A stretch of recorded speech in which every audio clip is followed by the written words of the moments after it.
जिस प्रकार से गोपालगंज का चुनाव तेजस्वी यादव ने हारे हैं, ये 2000 के लगभग वोटों से हारे हैं। इस चीज़ को तेजस्वी यादव जी ने कभी भी अपने समर्थकों से या अपने जितने भी इनके वर्कर थे, किसी से भी कोई ये बैठ करके हो या किसी भी संवाद के माध्यम से हो ये बात करने की कोशिश नहीं किए।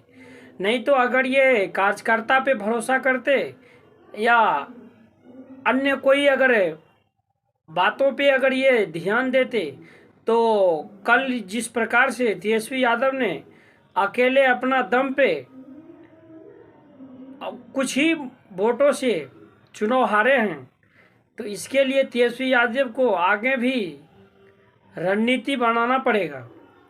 तेजस्वी यादव को एक ही मकसद था ये चुनाव हारने का।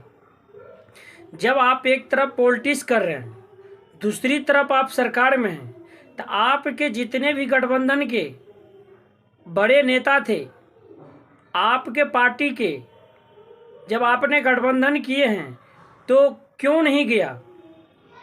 अकेले आपने प्रचार किए, अकेले आपने सब कुछ किए, तब ये गठबंधन नाम की किस बात का है? आपने देखे थे कुशेश्वर स्थान हो, दोनों जगह चुनाव हुए थे। नीतीश कुमार खुद, बीजेपी के तमाम मंत्री विधायक सब डोर टू डोर कैंपेन करके चुनाव जीते। जब यहाँ चुनाव आए तो नीतीश कुमार जी को चोट लग गया। ठीक है, चोट लग गया, इसमें कोई दिक्कत नहीं है, हो सकता है किसी के साथ अनहोनी ये हो सकता है। लेकिन जिस प्रकार से मांझी जी नहीं गए, अन्य कोई और नेता थे, वो नहीं पहुंच पाए, तो इससे क्या कयास लगाया जाए? जनता को, पब्लिक को किस प्रकार से उसको बताया जाए कि हम गठबंधन में हैं? जब नीतीश कुमार जी गोपालगंज एक भी दिन चले जाते, एक भी घंटा के लिए, तो ये 2000 वोट से जो ये हार चुके हैं, ये कभी हार नहीं होती वहाँ पे। तेजस्वी यादव, अभी भी आपको संभलने की मौका है। आपने जो डिसीजन लिए थे ये जाति जनगणना का, ये आपको आने वाले समय में आप ही को ज़्यादा नुकसान होगा। जिस प्रकार से आपने, जिसका हिस्सेदारी आपने बताते हैं, सबको अपना अपना अधिकार हो जाएगा, उस दिन आपको समझ में आएगा कि जाति जनगणना जरूरी था या नहीं था। जाति जनगणना कोई मुद्दा नहीं था। जाति जनगणना कोई बड़ा काम नहीं है। इस चीज़ से आप अगर पॉलिटिशियन हैं तो ये जाति जनगणना करने से कोई आपको उपकार नहीं होगा, कोई राज्य का भला नहीं होगा। आपने जो कह रहे हैं कि डोर टू डोर आदमी का गिनती होगा, पिछड़े वर्ग हो, अत्यंत पिछड़े, जो भी समाज हो, सबका गिनती होगा, तो क्या अभी आप नहीं गिन सकते हैं क्या? अभी उसको लाभ नहीं पहुंचा सकते हैं क्या? आने वाला समय में जब आप जाति जनगणना करेंगे तो अगला ही चुनाव में आपको समझ में आ जाएगा कि जाति जनगणना का मतलब क्या होता है। आपने जिस प्रकार से 500 करोड़ खर्च करने का वादा किए हैं, उसमें खर्च होगा, ये करने की आपको आवश्यकता नहीं था।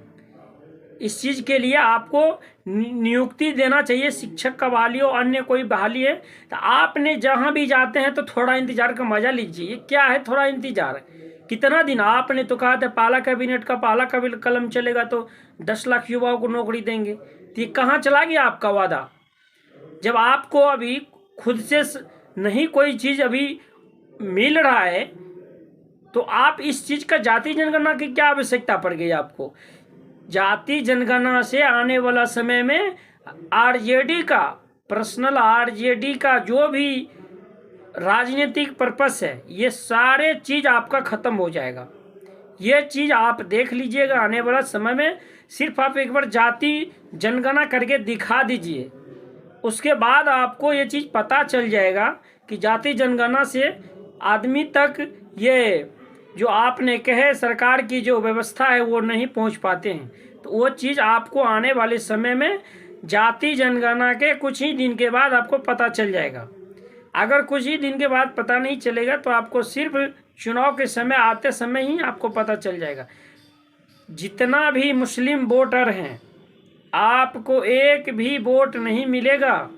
अगर वोट दे भी दिया जाएगा तो आपसे पहले ही सारा चीज बोलवा लिया जाएगा कि इतना मेरा परसेंटेज है, मेरा इतना हक बनता है, आप देंगे या नहीं देंगे। अगर आप उस दिन उसको हक नहीं देते हैं, एक भी मुस्लिम आपको वोट नहीं देगा। याद रखिएगा, ये जाति जनगणना कराने का फायदा यही मिलेगा आपको। जाति जनगणना करना अगर आपको ज़्यादा इम्पोर्टेंट था तो कहीं रोजगार लगा देते, कहीं बेरोजगार को नौकरी दे देते। 10 लाख युवाओं को आपने बोले नौकरी देने का, तो इसी में ऐलान कर देते, इसी को नोटिफिकेशन निकलवा के इसका तैयारी करवाना शुरू कर देते। ये व्यक्तिगत आरजेडी को इसका लॉस लगेगा जाति जनगणना से। याद रखिएगा, एक भी मुस्लिम वोट नहीं दिया है। जिस प्रकार से गोपालगंज में एक वो भी हैदराबाद से आकर के यहाँ से 10,000 वोट काट सकते हैं, आपको क्या लगता है? एक बार जाति जनगणना करके दिखा दीजिए, इतना परसेंटेज मुस्लिम है, इतना परसेंटेज अदर कास्ट है, आपको समझ में आ जाएगा कि जाति जनगणना करने से फायदा कितना हुआ। आप विकास पहुंचाना चाहते या विनाश पहुंचाना चाहते, ये समझ में आ जाएगा।